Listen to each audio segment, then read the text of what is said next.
I am currently the president of Global Ambassadors at Albany State University and a 2013 China Study Abroad student, and I also am a Benjamin A. Gilman Scholarship recipient.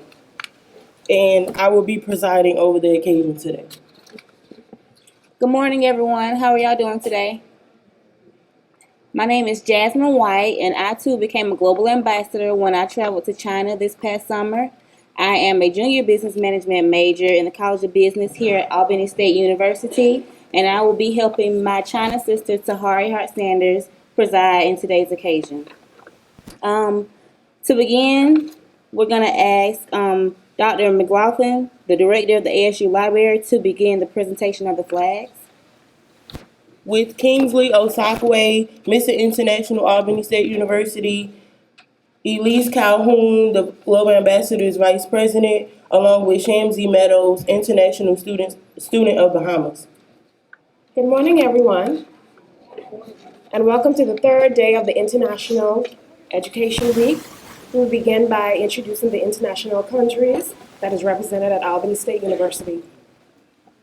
First, we have Argentina, the lovely Bahamas, Bangladesh, Belize, Brazil, Cameroon, Cape Verde, China, Colombia, Comoros, Costa Rica, Cuba, Czech Republic, Dominican Republic, El Salvador, France, Germany, Ghana, Haiti, the beautiful India, Iran, Italy, Jamaica, Japan, Kenya, and Lebanon.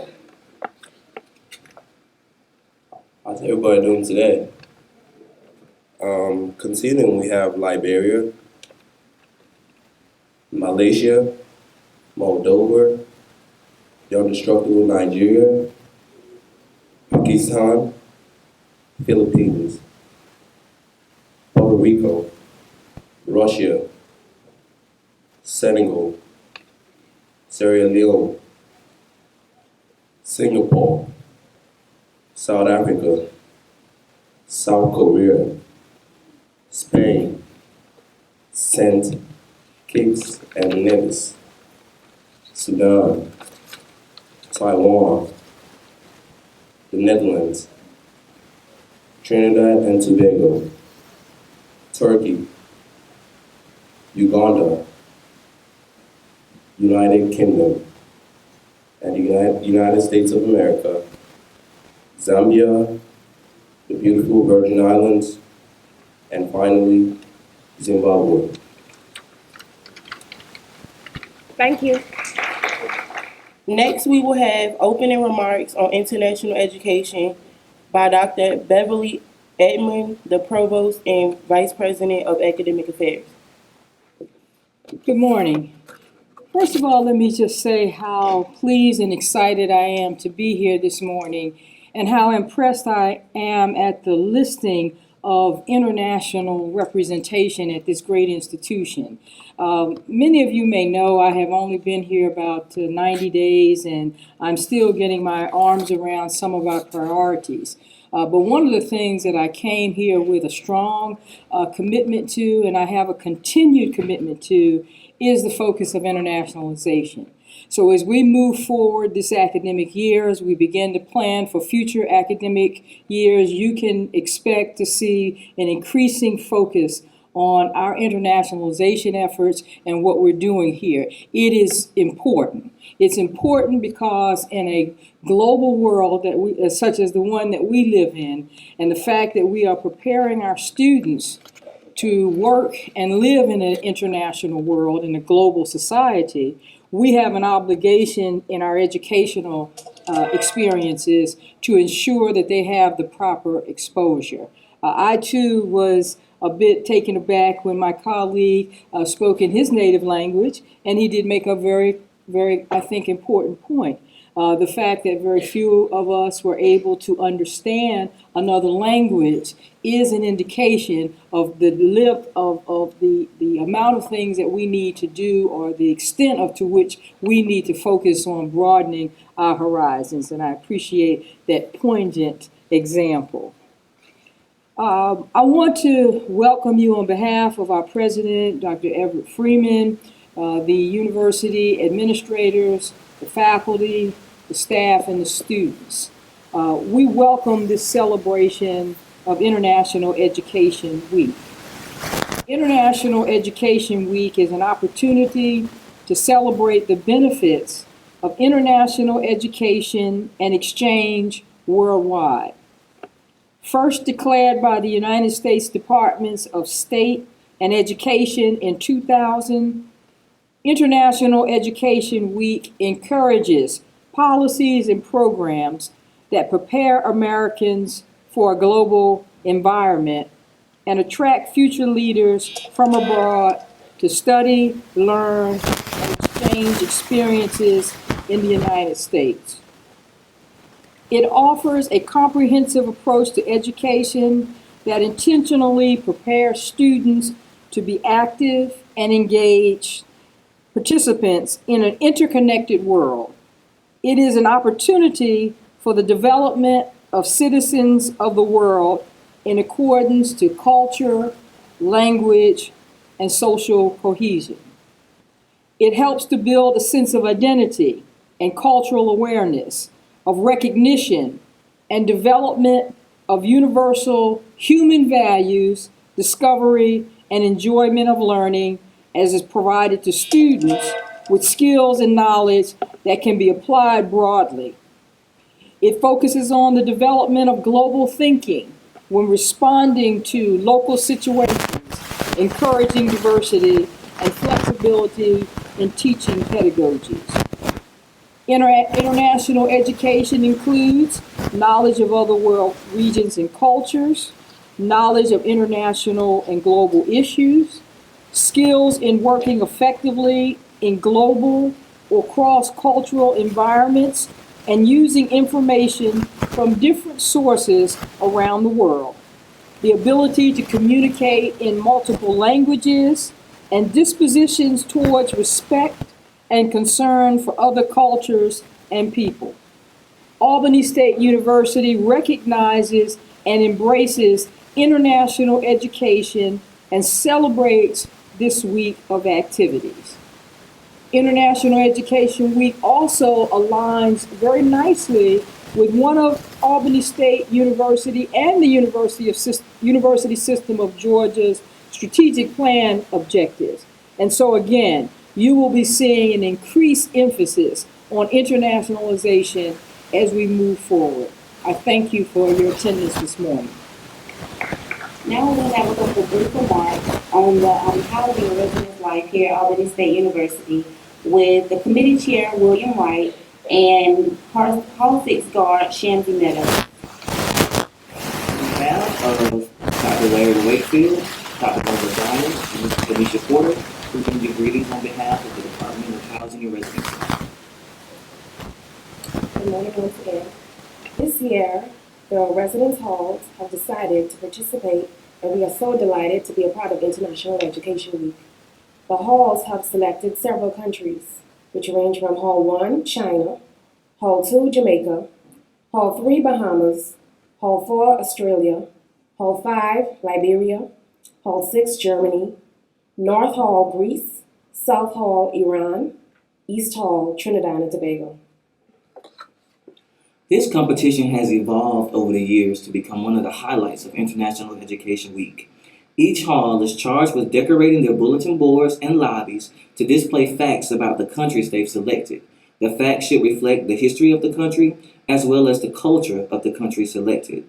Some residence halls have even begun challenging themselves by preparing food samples from their selected country and even learning dances and songs that reflect their culture. We emphasize the Jamaican motto, which is, all out of many, one people. We understand here at Albany State University that diversity is very important, And in Housing the Residence Life, we do everything that we can to support every one of our golden rams. So we invite everyone to stop by the residence halls, view the hard work of our students, and learn about the different countries that have been selected this year. Thank you very much. Next, we will have the introduction of the speaker by Dr. Malik from the Department of Natural Sciences. Namaste. Time बहुत कम है, काम बहुत ज़्यादा. Good morning. Time is very short and a lot of activities to be performed within this short time. So you already have read the introduction about the star of international education who is spending all his life and time for international education in this country. And I would not read everything that you already have, but I would say one thing. Do you all know when this concept of international education may have started? It was way back in 1919, after the World War I, when the think tanks started thinking about this. And objective at that time was just to how to build a relationship between the countries. So it started with the political thinking, but it now boils down to the academics. All I will say that you are not able to read or find in his our speaker's bio in the book. Dr. Raj was born in India. He was married to a gorgeous young lady in India, and he had one child when they were in India, and the second child is born in America. So with this little introduction and then everything you have read there, and I want to save time for Raj, we want to listen to him more and more. But sometimes they say, you think before what you wish. And I was so proud to think what I thought. Last month we had gone at the initiative of Dr. Bynum to attend one of the conferences which Raj, affectionately we call him Raj, respectfully we have to call him Rajgopal Sashti. I think love prevails over respect. Love includes both. You cannot love anybody if you don't respect that person or individual, right? Thank you very much. So we had a meeting there, and I was surprised. He also has the consortium of 9 universities. And I said, Raj, where are we in this game? Why are we not there? Why am I not part of this game? And that's what I wished. And look at what happened. Keep wishing good things. You'll come across the good people. Without further ado, allow me to bring to you and introduce to you a star of international education who is sharing his light all over the international era or arena. Mr. Raj, Professor Raj, please. I don't know what else could have I said in the brief time. I want he to have more time so that we can hear him and follow what he has done in his life to make this international education successful. Raj, all yours. Good morning. I want to thank Dr. Ravi Malik for that wonderful introduction. I'm not anywhere near that great. At least it gives me a chance to meet that expectation. I would like to, before I begin, take this opportunity to express my sincere thanks and appreciation to Vice President Edmonds, Dean Bynum, and more importantly, my very close friend, Dr. Nora Osakwe, who accompanied us on a full drive to Southeast Asia. And it is because of your invitation and expression of interest that I'm here today. And it's a great honor and a privilege to come to Albany State University. I don't know whether I can talk much about history, but I taught at Grambling State University in Louisiana for 20 years before coming to Georgia. So I understand and appreciate the challenges and opportunities that many of you are looking forward to in the area of international education. I'm very happy, Dr. Malik, to announce that in consultation with Dr. Edmonds, Albany State is already a part of the consortium as of this morning, and you have been since your involvement in the last program. I will try to devote my attention to the topic at hand. The topic I was given is a topic on India's global importance, culture, education, and economy. For a civilization that is more than 4,000 years old, to try to do justice in less than 40 minutes is a very, very tall order. And I don't think I'll be able to do it. But I have here 3 images, and one of the 3 images is extremely important, and that of Mahatma Gandhi. Mahatma Gandhi You cannot ever begin to talk about India without talking about Mahatma Gandhi. He's the founding father of India. It's like Abraham Lincoln or Martin Luther King, who received a tremendous amount of inspiration for the nonviolent movement and the struggle in the United States. And unfortunately, because of the technical and economic progress India is making, people of my generation remember a lot more of Mahatma Gandhi than the current generation. To the left, you have the flag of India. Anytime you visit a country, you want to be aware of the flag. And in the middle of that, you have the Ashoka Chakra, the three-lion symbol, which is a symbol of India. In terms of table of contents, what I plan to cover in the very short time: why is India globally important? What are some of the basic facts? Why study abroad in India? And interestingly, something that may not have been done before, and that is a comparison of the core American and Indian values and certain interesting and humorous aspects of Indian culture and society. And then we'll talk very briefly about the Indian educational system and economy, and then show you some slides on the cultural heritage sites of India. This electronic presentation belongs to Albany State, and through Dr. Nora Osakwe, you'll be able to access all of this information. Why is India globally important? For an American economy that is based on capitalism and discovering new markets, people and places where to sell are extremely important, especially a country that has a lot of young people is extremely important. More than 40% of the population of India is below the age of 25. So we are the second largest country in the world after China, with a population of 1.24 billion people. And in terms of land area, India is the seventh largest country in the world. I hope I'm not offending anybody here from the country of Pakistan, but since independence in 1947, and after the British left India, when the two countries became two separate entities, India has had a continuous tradition of democracy. United States is the world's strongest democracy. India is the world's largest democracy, and we have had uninterrupted elections ever since we became independent, and the next one is coming up in about a year. In the global economic scenario, when you talk about emerging markets, and the short acronym for this is BRICS, B-R-I-C-S. And that stands for Brazil, Russia, India, South Africa, and China. India is one of the 28 emerging markets in the world, and you find in terms of GDP ranking, it is the fourth largest country in the world in terms of GDP ranking. You know that we had a major recession, and there was a financial collapse in the United States of the financial sector, and that had ripple effects throughout the world. But in India, even though we have fallen from the peak of a double-digit growth just like China, our rate of economic growth is still around 5%, and we have survived the economic meltdown and so on and so forth. Trade is important in the capitalistic world, and you find the US trade with India is about $90 billion. India is also a major military and nuclear power in that part of the world. We have nuclear weapons of our own. India has used nuclear power for peaceful purposes, but it is a very important aspect of this thing. To what extent a country is important in the global economy is also determined by a major superpower like United States, which cares for that country.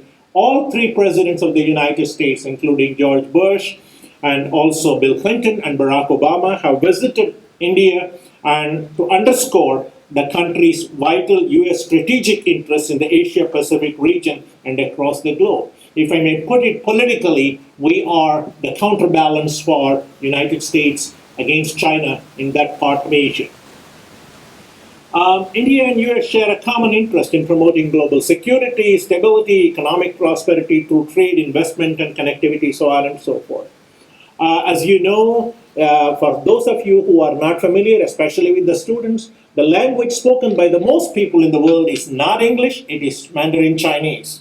And China is the largest country in the world, and obviously the people who are international students on any campus, in terms of the largest numbers, the first are the students from China and then from India, and we have approximately a little over 100,000 students, the second ranking group of international students from this thing.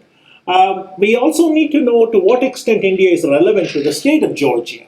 And we find that the annual exports to India from the state of Georgia is about $450 million. Anytime you visit a country, there are some very, very basic facts you need to know. This map here in the right-hand side shows you the position of India in Asia, and we are part of the South Asian subcontinent, and you can see that highlighted there. Many people in the world know the President of the United States by virtue of the power and the military and economic dominance of the United States. Being the largest democracy in the world, our Prime Minister is Dr. Manmohan Singh, who is an economist who was responsible for the transformation of India from a socialist economy to a more capitalistic-oriented economy. Location, South Asia, of course, anytime you want to visit a country, you want to know about the capital, New Delhi. When I left India, there were 15 or 16 or 17 states. We have had continuous division, although we still remain a unified country. Currently, there are 29 states in India. And here is an anecdote. Somebody asked me, what kind of a weather do you have in India? I said, we have only 3 seasons, hot, hotter, and hottest. We are close to the equator, and therefore we have, in the southern part of India, we have a more tropical climate where we don't really have a true winter season. But in and around New Delhi and in the Indo-Gangetic Plain region, we have a temperate climate and so on and so forth. Just like United States, we are also a melting pot. We have been a melting pot from the very beginning. In terms of ethnic makeup, 72% are Aryans, Indo-Aryans, and 25% are Dravidians. The Aryans are supposed to have come to India during ages from across the land, whereas the Dravidians are supposed to have come to India from the continent of Africa through water, and therefore the two groups have intermixed, but even today the separation between North India and South India is very much existent.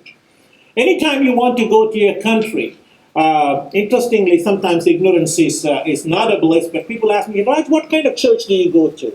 And I said, well, if you look at me, you know that my religion is not likely to be Christian, although it's possible, and I don't go to church, I go to temple, which is a place of worship. So in terms of population, in terms of religion, which is both a uniting and a dividing factor, we have 82% Hindus, 12% Muslims. So we have the largest Muslim minority, but absolute Muslim population outside the Arabic world in India. And we have also other populations like Chinese, Christian, Sikh, and others, and so on and so forth. We are a democratic country, except that we, as opposed to the presidency concept you have here, since you are a former colony of Britain, we follow the British system, and we have the Prime Minister, who is the most powerful person rather than the President of India, who is the titular head, and we are a federal republic.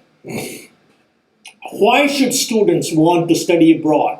Well, we all want to go abroad and travel abroad. We are very comfortable if there is a Pizza Hut, there is a McDonald's, there is a Burger King, and there is French fries available as soon as we land. But there are also other reasons why we want to visit a country. We have had 4,000 years of continuous civilization in India. India is one of the most ancient countries in the world. I teach human geography, and we talk about the pre-modern world and the post-modern world. The dividing line is somewhere around 1450. And if you consider a history of 4,000 years before Christ, you can see we have had a very old and continuous civilization. And we have maintained what is called unity in diversity when we talk about India. Despite our religious, ethnic, linguistic, and cultural diversity, we are a very, very unified country. And that is something that's very important. If you can think about the 50 states of the United States with 50 different languages, just imagine the complexity of that. And we are looking at a country of India, which was divided by the British. It was divided on the basis of religion and language. And of course, a lot of things have changed since that time. Why is India important? We are one of the fastest growing economies in the world, and based upon our new economic strength and technological know-how. No matter where you go in the United States, when you go to the mall, you can see a lot of young overseas professionals who are in the area of computer science and software engineering. And they are here working with American companies, both in terms of onshore and offshore. And therefore, it is important as a country which is technologically looking forward. What else you will find here? You will find unparalleled diversity here, from bustling cities to tranquil beaches from upscale hotels to dusty bazaars and ancient temples to the legacies of the colonial Britain. And I have some pictures of these as we go forward. India is a country of extreme contrast. We have people who live at less than $2 a day. We also have people like the Ambanis who own almost a 28-story building all to their single family. Such is the extreme variations in wealth and poverty in India. And you will be able to see that microcosm when you visit India. India's ethnic diversity makes it a fascinating place to experience a mixture of cultures under one metaphorical roof, and therefore students should try to visit India and learn about Indian society and culture. One of the most important historic monuments in the world, Taj Mahal, which is a symbol of love, built by Shah Jahan in memory of his wife Mumtaz Mahal, is also in India. So India is a country of great palaces, temples, monuments, including the immortal memory to love, the Taj Mahal. In terms of religion, if you talk about the world hearth regions, cultural hearth regions of the world, you have the desert regions of the Midwest where the religions of Judaism, Christianity, and Islam began. But in contrast to that, in the fertile river deltas of the Indo-Gangetic Plain, we had the most ancient religions in the world, which are more than 4,000 years old. Hinduism and an offshoot of Hinduism is Buddhism, Jainism, and Zoroastrianism. You'll be able to see people practicing different aspects of this when you go to India. By studying in India, you will get to know the different phases of this diverse nation. Now, certain aspects of Indian society and culture. Hinduism and the caste system, and I don't have a great deal of time to delve on this at this time, have introduced a very hierarchical society in India. Everybody is supposed to know their place. And you know your place based on your wealth, based on your education, based on your gender, based on your caste, based on your religion, and so on and so forth. And hierarchical also means throwing weight and power. I dare not call the president of my university, "Hey Lisa, how are you?" which is what I would call the president of Southern Polytechnic State University. And whereas when I introduce her to somebody, I might say, "This is Dr. Lisa Rajgopal, who is the president of the university." In India, I might not keep my job for 5 minutes if I looked at the president of the university and said, "Hey, Tom, how are you doing today?" Whereas we are a much more informal society. So India is a very, very hierarchical society. American way of life emphasizes individualism, the growth of the individual, the development of the individual, the achievement of the individual, the celebration of one's accomplishments. Whereas in India, the emphasis is based on the attachment of the individual to the family, the individual that is willing to make sacrifices for the family, who refuses a promotion, who wants to be with his parents when they are old rather than admitting them in a nursing home and so on and so forth. Indians are very polite people. They do not know how to say a no. Even if they don't know the direction to some place, they will point you somewhere where you may not reach the proper destination. So they don't know how to say a no. Usually they will, and this is true of most Oriental societies. For example, when we went to Japan, when the Japanese tell you it's difficult, they are being very polite. They are basically telling you it's impossible. So when you invite somebody for dinner, "Can you come for dinner? Let me think about it." He doesn't answer you in a very committed way whether he will come or he will not come. And you will have to learn to read between the lines. The Indian head wobble is also something that's very important. When somebody says yes, you don't know whether it is yes or no. So you have to be very careful how to interpret that it is yes or no. Etiquettes and customs. I have two images there here. One of the two images is the handshake, which is the very traditional Western way. And as India becomes more and more westernized, both men and women seems to extend their hand to each other and shake hands with each other. But the traditional way of greeting somebody in India is to have both of your folded hands against your chest, do a slight bow and say namaste. And unlike here, physical contact between two genders is something that is to be avoided in the local cultural context. So in the Indian cultural context, when you go to visit India and you're trying to do business, especially with a person of the opposite gender, do not extend a hand unless the person of the opposite gender extends a hand. because the person with whom you really come into physical contact in India is a spouse, it's either husband or wife, and so on and so forth. So meetings and greetings are very important. Remember I talked about the hierarchy. When you go to a meeting, the senior most person is always introduced first. When you go to your family, the oldest member of the family is always introduced first. When you go to a meeting, the person who has the highest status of an upper class is always introduced first, and so on and so forth. The hierarchy is also visible in other ways. For example, when the teacher is the ultimate authority, the president of the company is the ultimate boss. He or she is responsible for all decisions. And therefore, you must have heard the anglicized word guru, G-U-R-U. Guru is the teacher. And therefore, you don't challenge the guru, and so on and so forth. So this is something that's extremely important in etiquettes and customs. When you talk about dining etiquettes in India, you have to be very, very careful. And I'm glad Albany State has been very sensitive. They asked me about my dietary preferences today. Although caste is supposed to have disappeared in India, I come from the Brahmin caste in India. I'm a pure vegetarian, although I do consume liquids. Don't want to name what kind of liquids. And I'm not looking for one either. But here are some very important things. There are people in India who eat meat, and there are people in India who don't eat meat. So you have, whenever you're invited for dinner, you are told these are vegetarian items, these are non-vegetarian items. You don't want to put the non-vegetarian items next to the vegetarian items. Muslims in India, for example, do not eat pork. So when you talk about pork in India, when you talk about meat in India, it's either chicken or goat or lamb. It's not usually beef or pork. Likewise, the cow in India has a very sacred place, and therefore, when people say they consume meat, they are basically talking about not beef cattle, so on and so forth, and things of that type. Indian food does not lend itself to eating by knife and fork. Just like you have finger-licking food here, we eat our food with the hands. And it is not uncommon table manners for people to be eating their food with the hand, although when you have visitors of the West, you're usually provided with a spoon and a fork, but not necessarily a knife. Here is something else when you visit a country that's extremely important.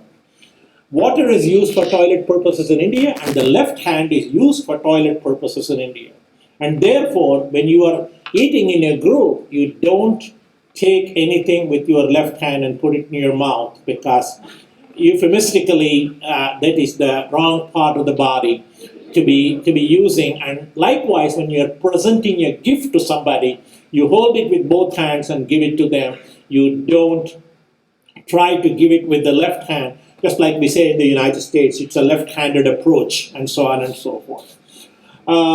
Table manners. Also, the oldest person in the house is always served first. It is not uncommon for men to eat before women. And one of the strangest things about Indian social gatherings is men and women will all come together. Within the first 5 minutes, all the ladies will separate into one room, and all the men will separate into another room. And so therefore, when you're invited to a dinner, you're supposed to wait until you are told where you can sit down, and usually you take your shoes off, because until very recently we used to sleep on the floor, we used to eat on the floor. Now that I have lived here, I know the scientific reason as to why shoes are not worn inside the house in India, because if you are going to eat on the floor and sleep on the floor, you don't want to be walking with everything that you brought from the street inside the house. We used to think about it more as a social stigma, but now we understand the scientific reason as to why shoes are not worn inside the house.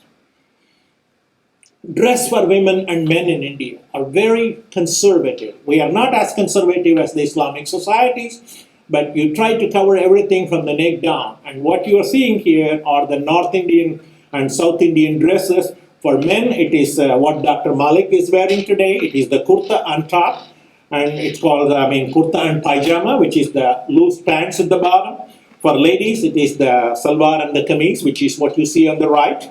And you also see a lady in a 6 yards sari in the center.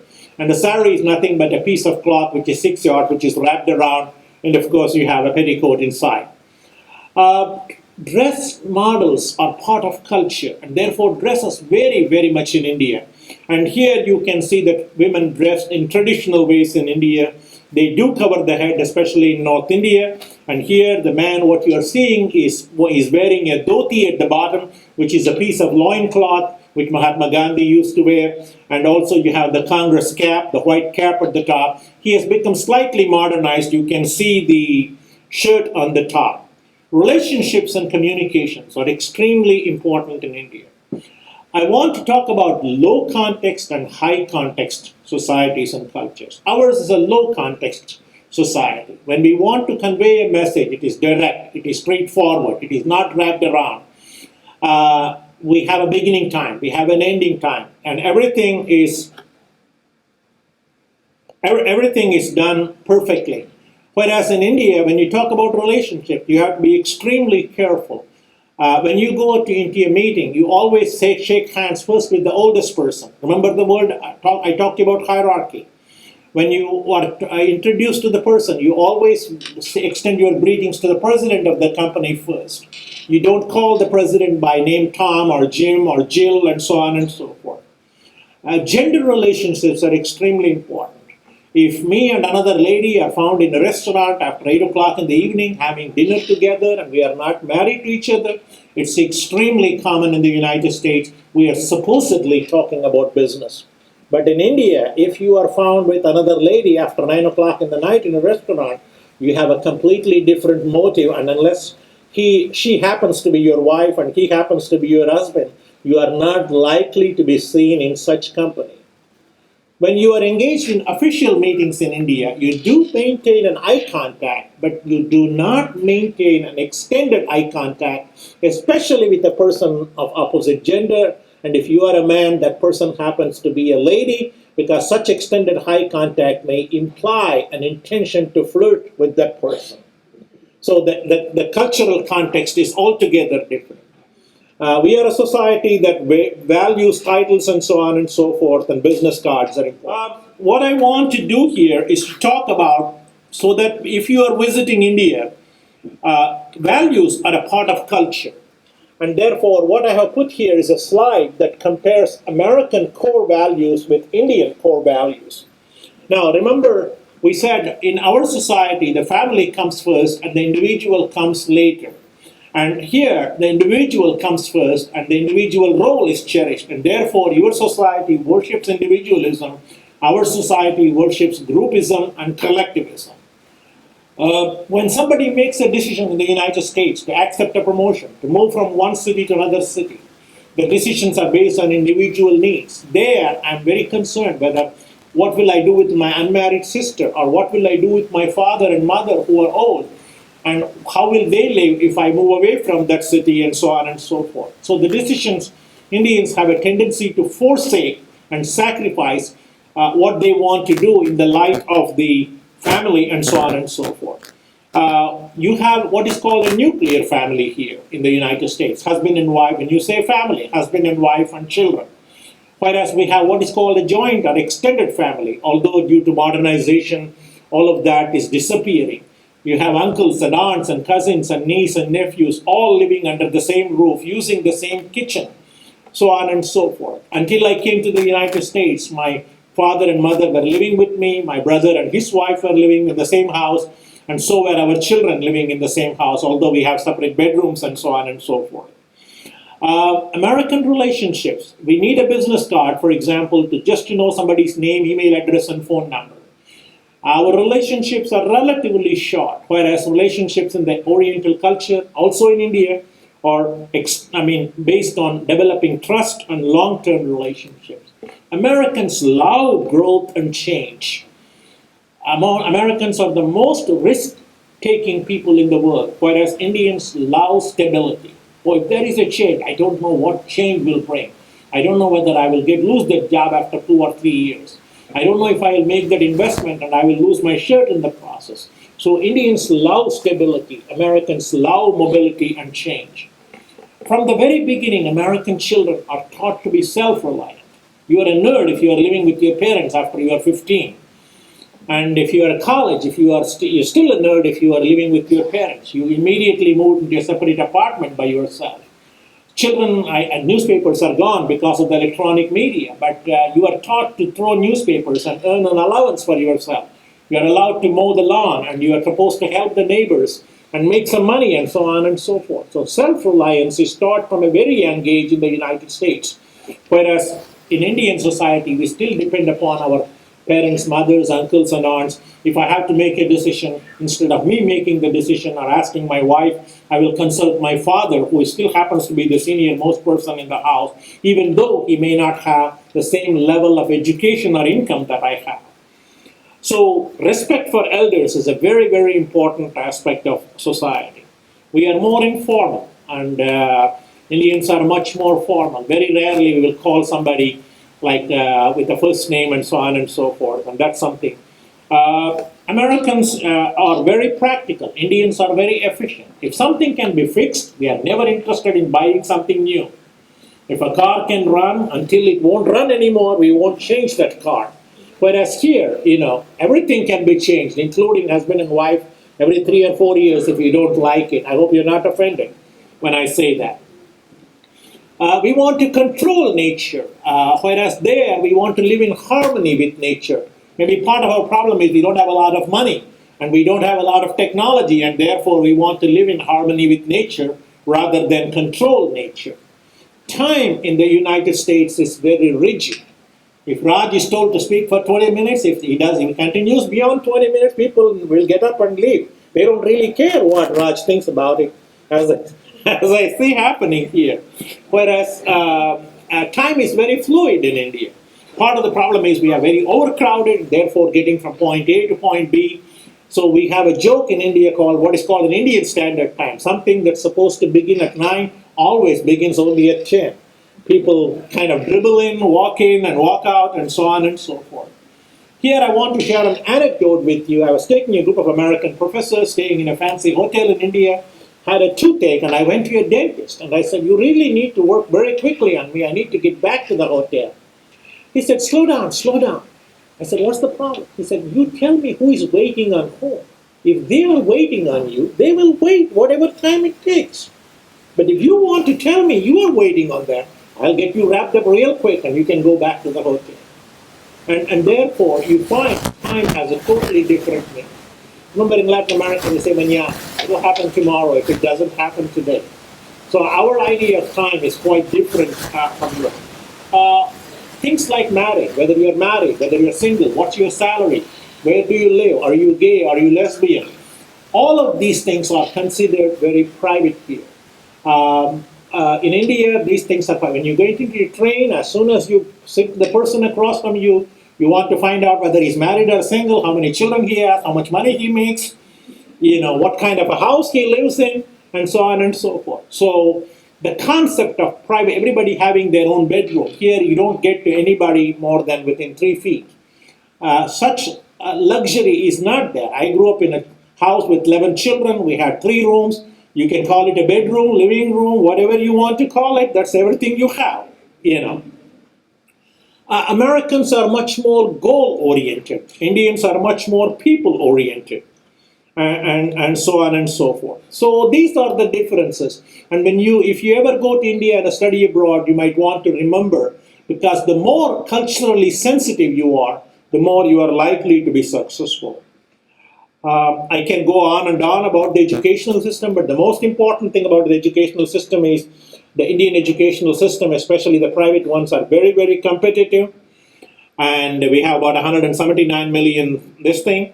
And we are committed to the principle of compulsory education, but you got to remember 1.4 billion people.